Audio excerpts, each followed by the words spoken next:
Today we are on TV show, so we have a guest, Yeva. She is a traveler, so obviously she have been abroad. So what kind of countries did you have visited? Hello, I've been in Ukraine, Italy, Germany, and other countries, and yeah. How did you communicate with foreigners? I communicate with my language, with my body language.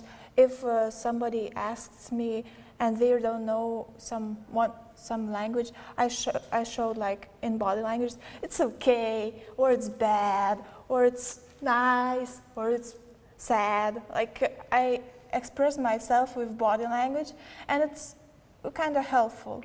Like I can see it's not difficult for you. Yeah, sometimes it's might be difficult, but sometimes it could be very easy thing.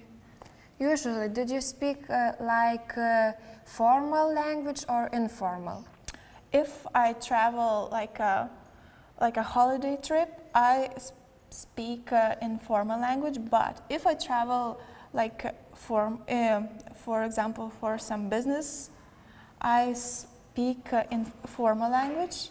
And for example, when I use informal language, I show like guests, like if I'm happy, I show like that. I'm happy, it's okay, and yeah. So you like your job? Yeah, I love it. I love traveling. Okay, thanks for your answers. Thank you.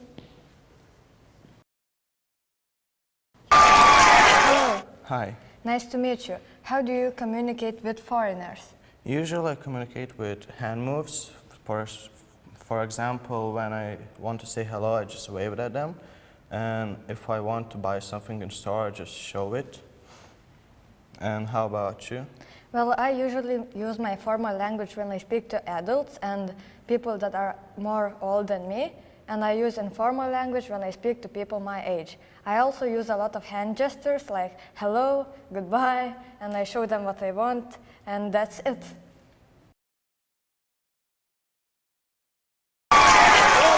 Today we are on TV show and we have a guest, like Yeva. So she is a traveler, so obviously she have been abroad. So what kind of countries did you visited? Hi, I visited like Poland, Germany, Italy, Spain, Ukraine, Germany, and loads of other countries. What kind of experience have you had? I had experience like somebody can't understand English or Russian because I can't speak a bit in Russian. So I showed like signs, I used body language, like if I am happy or I want something, I showed it's okay, and they understood me. And if I want something, for example, some cupcake, and they don't speak in English or other languages, I showed them, I want this or that, and yeah. So like I see, it's not difficult for you to use body language. No, sometimes it's difficult, sometimes it's easy, because in all countries I think it's the same things in body language. If person don't understand language, the body language is always helpful. Is a helpful thing. So thanks for your answers. Thank you.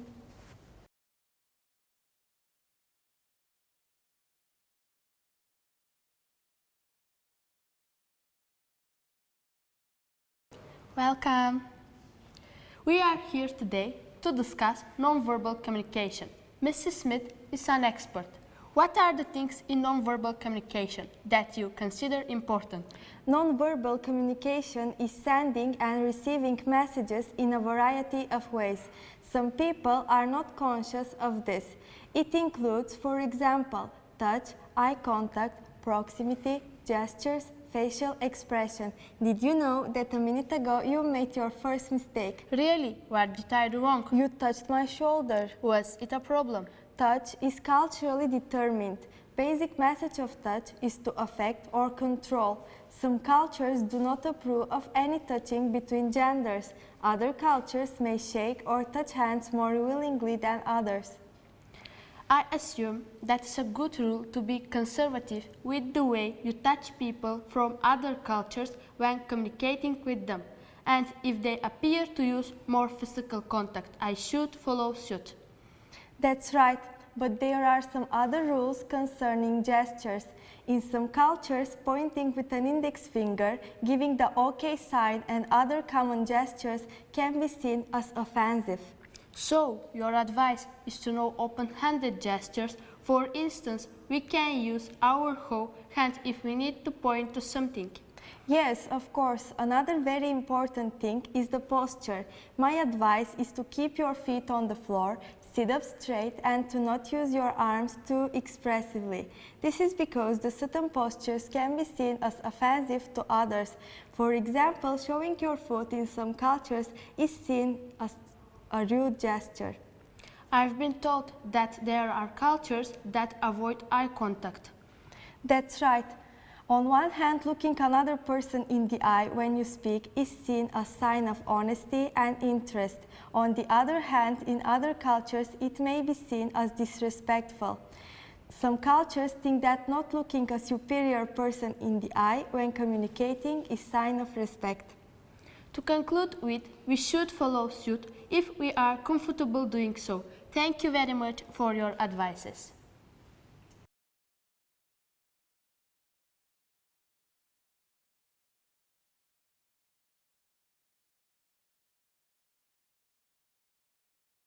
As you sit down to write an article, you should always ask yourself, who is the target audience? What's the best way to communicate my message to them? And does my topic require a certain style? Answering these questions will help you to write your articles. More specifically, do you need to write more formal or informal? Which style to use? Well, in this video, we will put the information in your hands. You can choose the correct writing style for your article. So, what's the difference between formal and informal writing styles? I tend to be complex and thorough. I'm simple, more conversational. I take on more serious topics in a very direct way. Well, I use a larger range of emotions and show more personality. Wait, I can how this is going to end. Let's explain this is one at a time. Formal writing, you're first. Step up to the microphone. Thank you. Like I said before, I'm complex and thorough. I use longer sentences and each of my main points are introduced, elaborated on, and concluded. My article uses full words, not contractions or abbreviations. My writing is objective. I state the main point and support my arguments. I am not a person writing style, so there are very few emotions included. Thank you for your time. Okay, informal writing, you're up.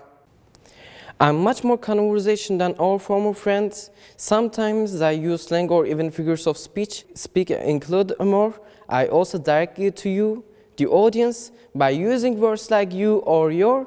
I'm pretty simple because I use short sentences or even incomplete sentences to make my point. Oh, lastly, I like to keep it short, so I use construction and abbreviations. Thanks. Thank you, informal writing. As you can see, each style has their own merits, but their usage depends on the tone you choose. Think about your audience and the topic of your article. Adopt a formal style when you're taking on a more serious objective. And write informally when you're comfortable and familiar with your readers. In the end, you have to make the decision of which style of writing is best for your articles. So, go write a brand new set of quality original formal or informal articles.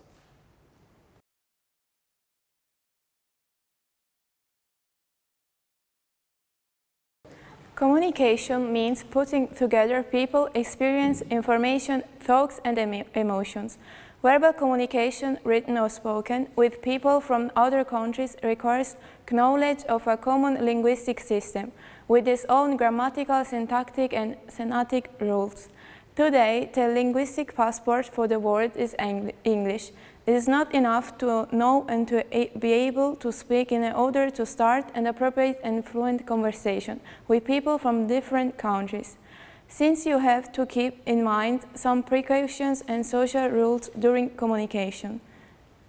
Verbal communication connected to non-verbal communication, posture, gestures, kinesics, facial expressions and expression of the eyes can be conditioned by height, rhythm, volume and tone of the language, accent and quality of the voice, sighs and breaks, yawns, crying, laughter. During the communication, sometimes a person can commit unconsciously some mistakes that can compromise the relationship, giving rise to problems. If we do not realize about them and we do not change our behaviors, they can cause conflicts or problems with the others. Our question is, what are the most common mistakes in verbal communication? What should we do and what should we avoid? Interruption. What to avoid? You are in the middle of a conversation with a friend. He is telling about his wonderful weekend trip. Suddenly you think of something to say and you say it, without considering that the other person is still finishing the story. What to do? Unless there is a good reason to interrupt, let the other person finish expressing themselves. Invading others' discourse with continuous interventions, clarification or objections can be interpreted as an attitude of superiority or even aggressiveness. Pay attention and listen. What to avoid? Have you ever discussed with a teacher, with a parent or someone else, and at the end of the speech you don't remember what he said, and you don't know what to answer because you were immersed in your talks? Few people listen to others in a conversation. Most of them are engaged in another conversation with themselves. What to do in conversation? Be focused on the other, look at him or her, listen to him or her and feel what he or she expresses with all your senses. People, when they really feel listened, they open up and are capable of great things. Shout. What to avoid?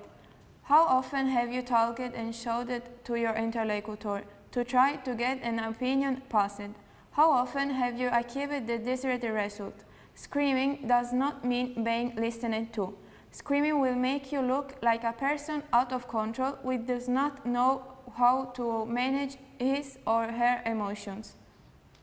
What to do? Before becoming a river in flood, go out, take 2 steps, return to breath more slowly, and then try to say what is important to you with a calmer and more assertive tone of voice. What to avoid? There are people who talk a lot. They always say the same thing. You know, I was in that hotel, but I didn't like it at all. Yes, I have been there anyway, and I didn't like it. It is one of the ugliest hotels. Repeating a lot may become boring and irritating for the person who is listening to. What to do?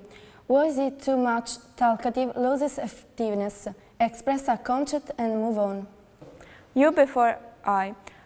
What to avoid? How often have you heard, "Don't you listen to me"? This will probably cause that the other person feels under accusation. What to do? Just rephrase the sentence to be immediately more empathetic and welcoming. I don't feel you are not listening to me. This expresses a personal feeling on which the other cannot object. Rather, it probably leads him to ask some questions about his or her behaviors. And always remember, the trend to judge the others is the greatest barrier to communication and understanding.